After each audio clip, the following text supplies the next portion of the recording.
여러분, 지금 미래 로봇 기술을 두고 정말 거대한, 보이지 않는 전쟁이 벌어지고 있다는 거 혹시 알고 계셨나요? 지금 이 순간에도 수많은 기업들이 미래의 주도권을 잡기 위해 정말 치열하게 움직이고 있는데요. 오늘 바로 그 경쟁의 한복판으로 함께 들어가 보겠습니다. 자, 이 로봇 아마 영상으로 한 번쯤은 보셨을 거예요. 보스턴 다이내믹스가 만든 아틀라스입니다. 현존하는 가장 발전된 휴머노이드 로봇 중 하나라고 할 수 있죠. 화면에 보이는 이 복잡한 기술 개통도를 보세요. 아틀라스가 얼마나 많은 기술의 집약체인지 알 수 있죠. 바로 이 놀라운 기계가 오늘 이야기의 출발점입니다. 네, 우리는 아틀라스가 춤추고 점프하는 걸 보면서 그냥 와, 대단하다 하고 감탄하잖아요. 근데 진짜 중요한 질문은 따로 있습니다. 바로 이 엄청난 로봇을 만드는 회사를 과연 누가 조용히 사들이고 있냐는 거죠. 이 기술 뒤에 숨어있는 거대한 손은 과연 누구일까요? 자, 이제부터 본격적으로 돈의 흐름을 한번 따라가 보시죠. 지금 물밑에서는요, 정말 상상도 못할 규모의 기업 투자 전쟁이 벌어지고 있거든요. 이건 새로운 형태의 기술 군비 경쟁이라고 할 수 있습니다. 화면에 보이는 이 복잡한 관계도 좀 보세요. 꼭 거미줄 같죠? 이게 바로 지금 로봇 산업에 보이지 않는 전쟁 지도입니다. 정말 많은 선수들이 뛰고 있는데 오늘은 특별히 이 전쟁의 중심에 있는 한국의 대기업들에 한번 집중해 보겠습니다. 제일 먼저 현대차 그룹입니다. 아까 봤던 그 아틀라스를 만든 보스턴 다이나믹스를 아주 그냥 통째로 인수해버렸죠. 이건 단순히 로봇 회사 하나를 샀다는 의미를 넘어서요. 자동차를 만드는 회사가 이제 로봇 기술을 결합해서 미래의 움직임 자체를 설계하겠다는 아주 거대한 그림을 그린 겁니다. 삼성의 움직임도 정말 빠릅니다. 국내 로봇 기업인 레인보우 로보틱스에 엄청난 돈을 투자해서 지분을 확보했죠. 이걸로 협동 로봇 시장에 본격적으로 뛰어든 거고요. 그뿐만 아니라 삼성벤처 투자를 통해서 잘 알려지지 않은 여러 로봇 스타트업에도 계속 투자하면서 여러 갈래로 길을 만들고 있어요. LG는 또 전략이 조금 다릅니다. 막 크게 떠벌리지 않고 조용히 하지만 아주 착실하게 움직여요. 로보스타나 베어로보틱스처럼 특정 분야에 강점이 있는 회사들을 쏙쏙 인수하거나 투자하면서 자신들만의 로봇 생태계를 만들고 있는 거죠.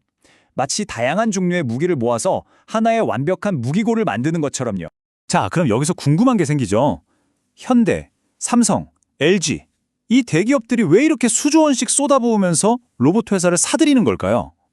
이들이 공통적으로 손에 넣고 싶어하는 로봇의 핵심, 그 비밀 병기는 대체 뭘까요? 좋습니다. 그럼 이제 로봇의 화려한 겉모습 말고 그 심장부로 한번 들어가 보죠. 이 로봇들을 실제로 움직이게 하는 핵심 설계도를 같이 한번 열어보겠습니다. 바로 이겁니다. 이게 바로 현대 로봇의 내부를 보여주는 일종의 청사진이에요. 되게 복잡해 보이지만 사실 크게 보면 간단합니다. 생각하고 배우는 뇌, 그리고 실제로 움직임을 만들어내는 관절, 또 임무를 수행하는 몸체, 이렇게 나눌 수 있어요.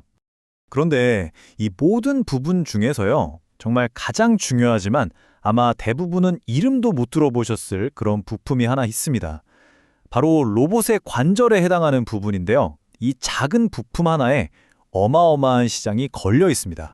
그 부품의 이름은 바로 로봇용 감속기입니다. 이게 뭐냐면 아주 쉽게 말해서 로봇의 정밀한 움직임을 담당하는 초정밀 관절이라고 생각하시면 돼요.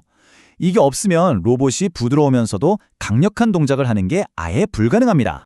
60%. 자, 이 숫자가 뭘 의미하는 걸까요?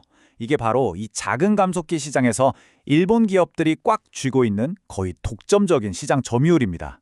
그러니까 지금 이 순간 전 세계에서 움직이는 로봇 10대 중 6대는 일본산 관절을 쓰고 있다는 얘기예요. 어마어마하죠. 여기서부터 아주 흥미로운 구도가 펼쳐집니다.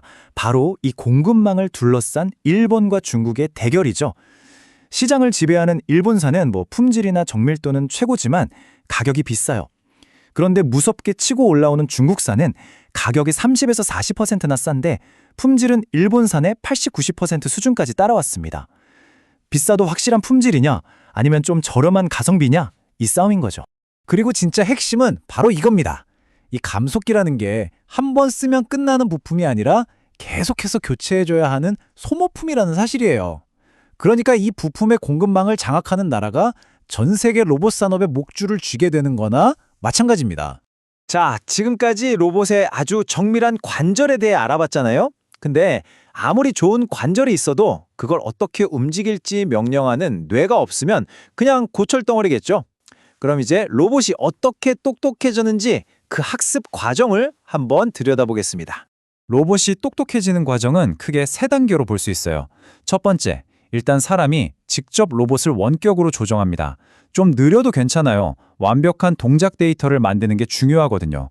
일종의 모범 답안을 만드는 거죠. 두 번째, 인공지능이 이 모범 답안을 가지고 수천, 수만 번 가상 훈련을 하면서 인간보다 훨씬 빠르고 효율적인 움직임을 찾아냅니다. 마지막으로 로봇은 이렇게 최적화된 데이터를 바탕으로 스스로 빠르고 정확하게 움직이는 법을 터득하는 거예요. 결국 인간의 정교함으로 시작해서 AI의 효율성으로 끝나는 거죠. 자, 지금까지 대기업들의 투자 전쟁부터 로봇의 핵심 부품, 그리고 AI 학습 과정까지 여러 조각들을 맞춰봤는데요.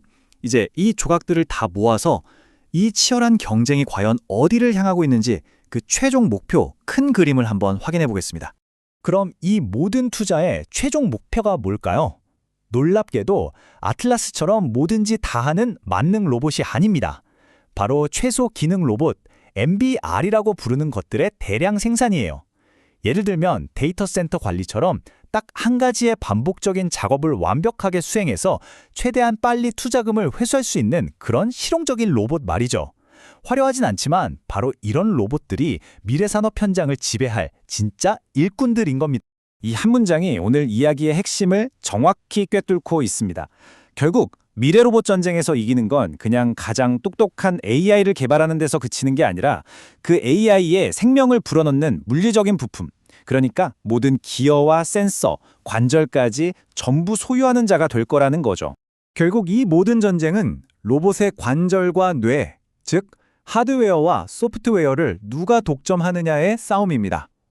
그런데 우리가 진짜 던져야 할 질문은 어쩌면 이게 아닐까요? 이 기업들이 만들어낼 그 자동화된 미래의 통제권은 과연 누구의 손에 쥐어지게 될 것인가? 한 번쯤 깊이 생각해 볼 문제입니다.